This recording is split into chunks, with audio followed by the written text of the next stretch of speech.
Next on TCM, Uptight, then Black moderates and Black militants, and later, the murder of Fred Hampton. Bear witness with TCM Tonight.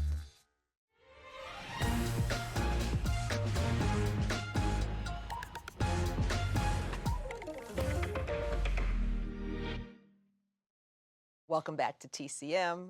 It is Martin Luther King Day, and I'm here with Delroy Lindo, who we've seen most recently in Ryan Coogler's Sinners. Indeed. Wonderful to have you here tonight. Thank you. Good to be here. So the next film we're going to talk about is Uptight from 1968. This is a film directed by Jules Dassin, and it's essentially a remake of John Ford's The Informer, except what he does is instead of talking about the Irish Revolution for independence, it's set in terms of the Black Power movement.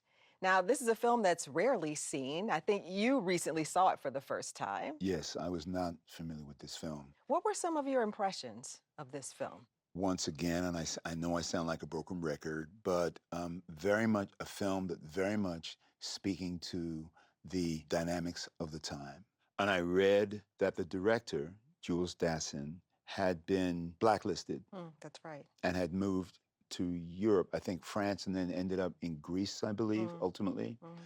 For some reason, that stuck with me because for me, it fed right into what must have been the tenacity of the filmmakers to tell this particular story at this particular time. When Julian Mayfield's character and Max Julian. Oh, Max Julian, yes. He said, "I love you, man." The other guy said, "I love you, man."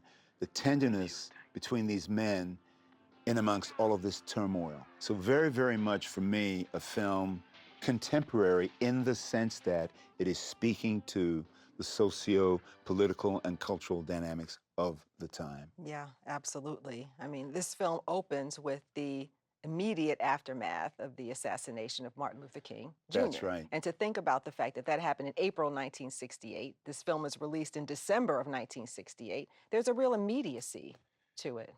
I hope I am not getting into trouble here, but I worked recently with a lady who had worked with Ozzy and Ruby. I think she worked either as their assistant or as their archivist. The fact that Dr. King was assassinated in April, that was not part of the film. That was not part of the journey. And the fact when Dr. King was assassinated, I think they ended up filming in Memphis. That was not the original location for the film. And that then becomes the point of departure for the narrative and must have infused everybody connected with that film with an extra sense of mission to tell the story that they were telling. Yeah, I know that we often think about the 1970s so-called blaxploitation era where many Black actors and writers and some directors were getting opportunities. This was made in 1968, so it's before that movement. So this film has such a remarkable cast. Ruby Dee, who co-wrote the film, Raymond St. Jacques, the two actors you were talking about, Julian Mayfield and Max Julian. It's just extraordinary. Right. The coming together of all of that talent and the coming together of the idea that we are the intensity of the mission, the intensity of the objectives in making and telling a story like that.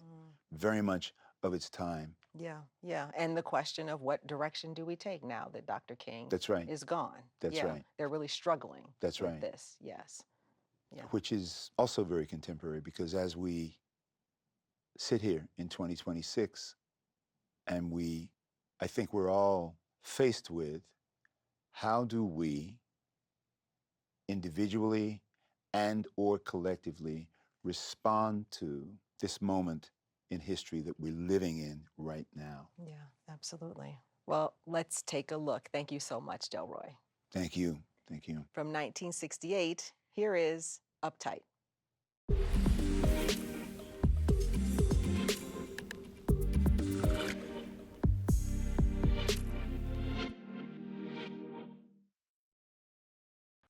I'm back with Delroy Lindo, and Uptight is a film I mentioned previously. Very few people I think, really appreciate what the filmmakers were trying to do. It's a film that we haven't talked about that much, and yet it is so rich. But I'm curious about what you think about how the film ends and what happens to Tank as someone who has betrayed his brother, but at the same time, he loves his brother, and the community, has to That figure out how to deal with that. that dichotomy. Yeah. And I think when I see Tank standing, he was announcing himself Yeah. to the people who I'm assuming he realizes are going to kill him. And he's announcing himself and making that sacrifice, right? And, we were speaking about sinners earlier. And for me, playing Delta Slim and the fact that ultimately I make a choice to sacrifice myself for a greater good. Yeah. And also recognizing that Preacher Boy will carry that legacy on. There's an element of handing the baton to Preacher Boy, which is one of the main reasons that he needs to be saved. And I have to tell you this, that was not in the original draft that Ryan sent me. Really? It was not. I remember reading the draft that he sent me, and I emailed Ryan back and I said, these are the things that I'm seeing in this story. And Ryan wrote me back and he said, yes, you're right. I was aware that Ryan was using a particular genre to tell a much larger story. But I said, man, Delta Slim has such a dynamic introduction, but he kind of falls off in the second act of the film. And Ryan said, I agree with you, and we will work on making his presence, he will be more present as the story unfolds. And so the various scenes that he wrote for me in the second act of the film, these were all things we came up with, that Ryan came up with, that we came up with during the shoot itself, including that final act when I sacrifice myself. Yes, it's such a remarkable moment. I want to ask you one last thing, which is, on this day, on Martin Luther King Day, we've been talking about how so many of the issues that he was speaking about, that Malcolm X was speaking about, that the artists we've been talking about have been conveying in their work, that they're still so prescient today. And I know it can seem sometimes really daunting, especially for our young people, and there can be a lot of anger, frustration. And I wonder what kind of advice you share with young people as they think about navigating the ongoing complexities of our time. The first thing I am compelled to say is that I, on many levels, are just as challenged and confused about this time as anybody else. But I can't afford to indulge my confusion. I can't afford to indulge my fear because of the young people. I have a 24-year-old son. And for the young people, I would say,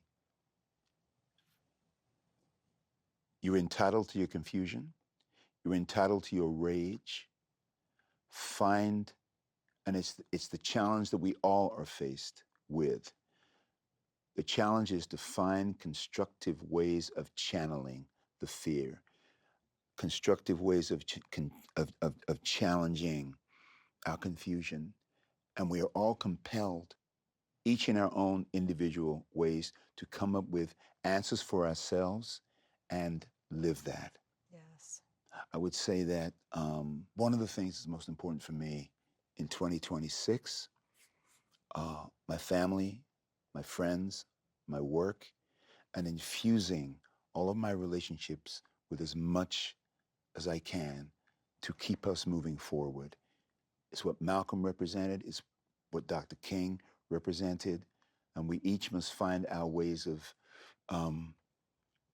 moving ourselves forward. It's not easy, and I'm clear about that. And I have to say that I am confused and I'm afraid. However, I also know that ultimately the mandate for all of us is to define for ourselves what progress looks like and be about the business of engaging that.